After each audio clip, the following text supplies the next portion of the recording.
오늘도 영상으로 만나는 여러분 모두에게 하늘의 신실하신 은혜와 평강이 충만하시기를 주의 이름으로 축복합니다. 오늘은 예레미야 36장 20절로 32절 말씀을 함께 나누겠습니다. 그들이 두루마리를 서기관 엘리사마의 방에 두고 뜰에 들어가 왕께 나아가서 이 모든 말을 왕의 귀에 아뢰니 왕이 여호디를 보내어 두루마리를 가져오게 하매 여호디가 서기관 엘리사마의 방에서 가져다가 왕과 왕의 곁에 선 모든 고관의 귀에 낭독하니 그때는 아홉째 달이라. 왕이 겨울 궁전에 앉았고 그 앞에는 불피운 화로가 있더라. 여호디가 서너 쪽을 낭독하면 왕이 칼로 그것을 연하게 베어 화로불에 던져서 두루마리를 모두 태웠더라.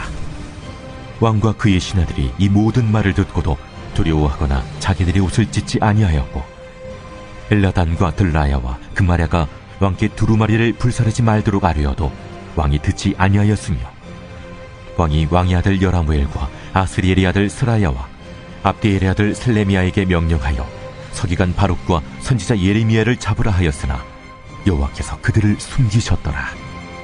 왕이 두루마리와 바룩이 예레미야의 입을 통해 기록한 말씀을 불사른 후에 여호와의 말씀이 예레미야에게 임하니라. 너는 다시 다른 두루마리를 가지고 유다의 여호와김 왕이 불사른 첫 두루마리의 모든 말을 기록하고 또 유다의 여호와김 왕에 대하여 이와 같이 말하기를 여호와의 말씀에 내가 이 두루마리를 불사르며 말하기를 내가 어찌하여 바벨론의 왕이 반드시 와서 이 땅을 멸하고 사람과 짐승을 이 땅에서 없어지게 하리라 하는 말을 이 두루마리에 기록하였느냐. 하도다. 그러므로 여호와께서 유다의 왕 여호야김에 대하여 이와 같이 말씀하시니라. 그에게 다윗의 왕위에 앉을 자가 없게 될 것이요 그의 시체는 버림을 당하여 낮에는 더위 밤에는 추위를 당하리라. 또 내가 그와 그의 자손과 신하들을 그들의 죄악으로 말미암아 벌할 것이라. 내가 일찍이 그들과 예루살렘 주민과 유다 사람에게 그 모든 재난을 내리리라 선포하였으나 그들이 듣지 아니하였느니라. 이에 예레미야가 다른 두루마리를 가져다가 네리야의 아들 서기관 바룩에게 주매 그가 유다의 여호야김 왕이 불사른 책의 모든 말을 예레미야가 전하는 대로 기록하고 그 외에도 그 같은 말을 많이 더하였더라.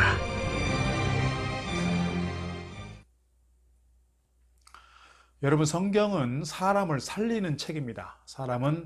이 성경은 사람의 가치관이나 인격을 온전하게 하고 무엇보다도 중요한 것은 하나님을 만나게 한다는 것입니다. 또한 이 성경은 개인적인 것만이 아니라 가정과 나라를 번영하게 하는 책이기도 하고요. 문제는 이 사람들이 이 성경의 중요성을 잘 모른다는 것입니다. 오늘 말씀 전후에서 보면 말씀이 귀한 줄 모르는 왕들이 나오는데요. 하나님의 말씀의 중요성을 모르고 불순종하다가 자신은 물론 나라까지 망하게 되는 그런 결과를 보게 됩니다. 예레미야는 요시야 왕이 지나고 여호야김 왕 때에 선지자로 부름받고 예언 사역을 했는데요. 지금 예레미야가 붙잡혀 있는 상황입니다. 22년의 긴 세월 동안 예언 사역을 했음에도 불구하고 왕도 제사장들도 고관들도 백성들도 그를 통해 주시는 말씀을 들으려고 하지 않습니다.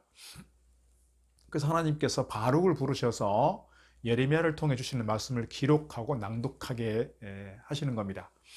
예레미야가 바룩에게 이렇게 지시했다고 볼 수 있습니다. 내가 지금 감금되어서 주의 성전에 들어갈 수 없는 몸이 되어 있으니 그대가 금식일에 주의 성전에 들어가서 하나님 말씀을 백성들에게 낭독하여 들려주십시오.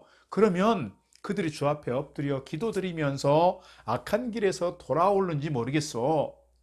주께서 이 백성에게 쏟으시겠다고 말씀하신 이 진노와 노염이 너무 크기 때문입니다. 안타까운 마음으로 그렇게 바룩에게 이야기하고 있습니다. 그로부터 1년 정도가 지난 다음에 예루살렘의 모든 주민과 유다 성읍 여러 성읍에서 예루살렘으로 들어온 모든 백성들에게 주 앞에서 금식하라는 선포가 내려졌습니다. 그때 바룩은 주의 성전으로 들어가서 모든 백성들에게 예레미야에게 받은 그 말씀, 두루마리에 기록된 말씀을 낭독하게 됩니다. 그때의 사반의 손자요 그마라의 아들인 미가야가 두루마리에 있는 하나님 말씀을 다 들었습니다. 여기에 나오는 이 사반의 가문은 아주 경건한 가문인데요. 바룩이 선포한 말씀을 들은 미가야가 왕궁에 있는 서기관 방으로 들어가서 마침 그곳에 있는 고관들에게 모든 말씀을 이렇게 전달하게 됩니다. 이 소식을 들은 고관들은 이 바룩을 그곳으로 오게 부르게 됩니다. 그래서 바룩이 고관들에게 이 말씀을 다시 낭독하여 들려주게 되고요. 고관들은 그 말씀을 듣고 다들 깜짝 놀랐습니다. 그러면서 서로 쳐다보면서 바룩에게 이렇게 말하는 겁니다. 우리가 이 말씀을 왕에게 꼭 알아야 되겠습니다. 그러면서 그들은 어떻게 그러한 말씀을 기록하게 되었는지 그런 과정들에 대해서 주신 메시지에 대해서 알려달라고 하는 겁니다. 그러자 바룩이 그들에게 대답했습니다. 예레미야 선지자께서 저에게 이 말씀을 모두 불러주셨고 저는 그저 먹으로 이 두루마리에 받아 썼습니다. 이 말을 들은 고관들이 바룩에게 부탁을 하게 됩니다. 빨리 가서 예레미야와 함께 숨으십시오. 당신들이 어디에 있는지 아무도 모르게 숨으라고 그렇게 바룩에게 부탁하게 됩니다.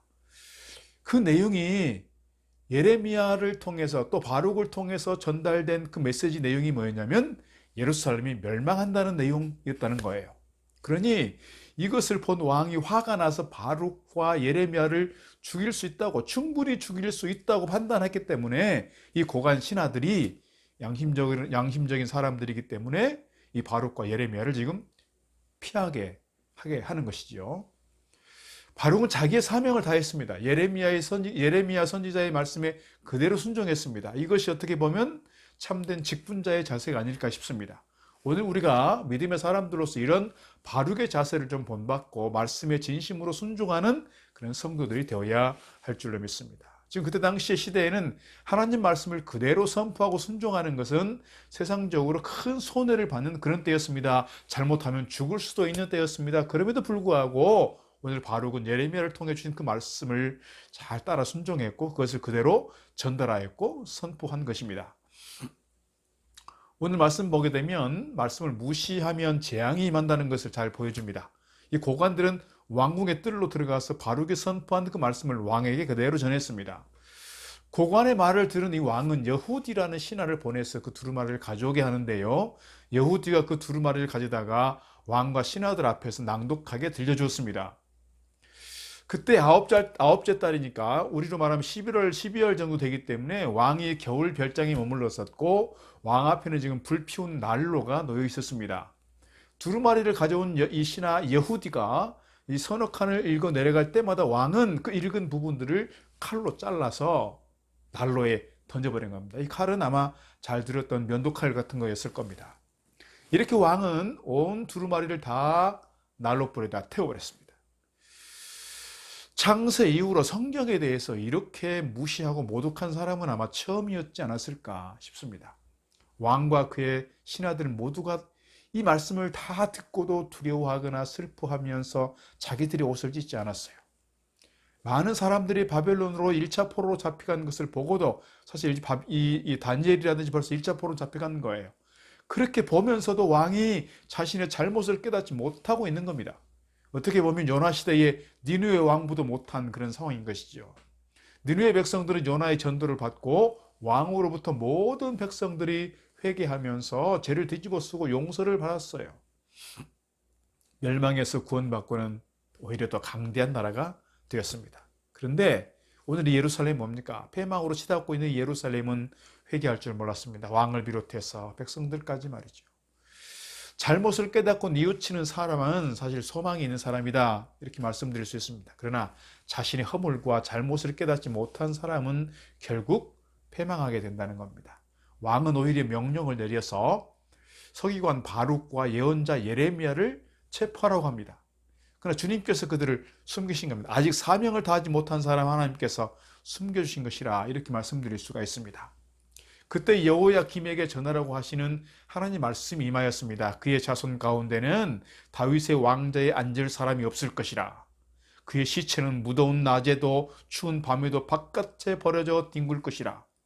나는 이렇게 여호야김과 그의 자손에게만이 아니라 그의 신하들에게도 그들이 저지른 죄를 벌하겠다.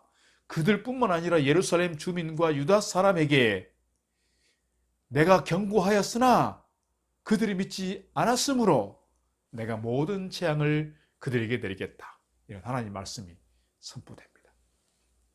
하나님의 말씀을 무시한 결과 그들에게 무서운 재앙이 임하게 된 것입니다. 여러분, 하나님 말씀을 소중히 여기고 사모하는 사람은 하나님을 사랑하는 사람입니다.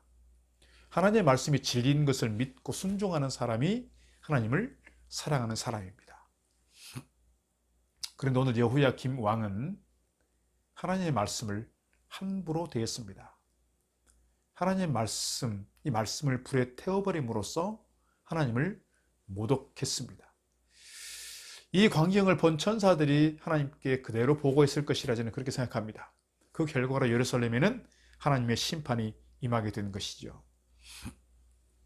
바벨론이 채찍 막대기가 되고 몽둥이가 되어서 사실 그들이 지금 바벨론이 가까이 임하게 된 것이고요.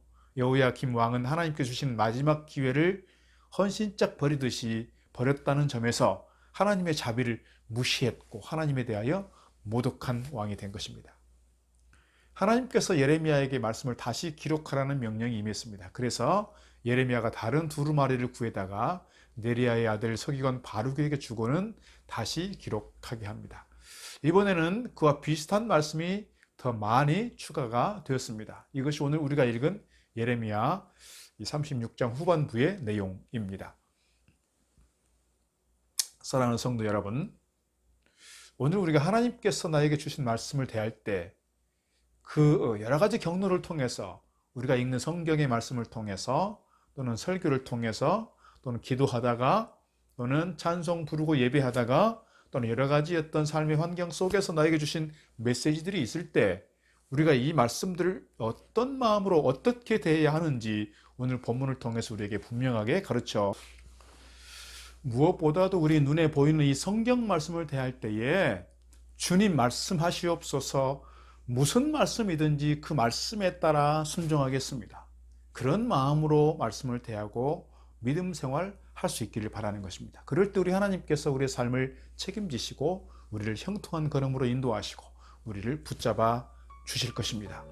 날마다 말씀과 실효하면서 말씀 안에서 위로와 소망을 그리고 평안을 얻을 수 있는 우리 모든 성도들 되기를 주의 이름으로 축복합니다. 오늘 하루의 삶이 주님 안에서 강건한 삶을 누리고 하늘의 평안으로 여러분의 삶이 가득 채워지기를 주의 이름으로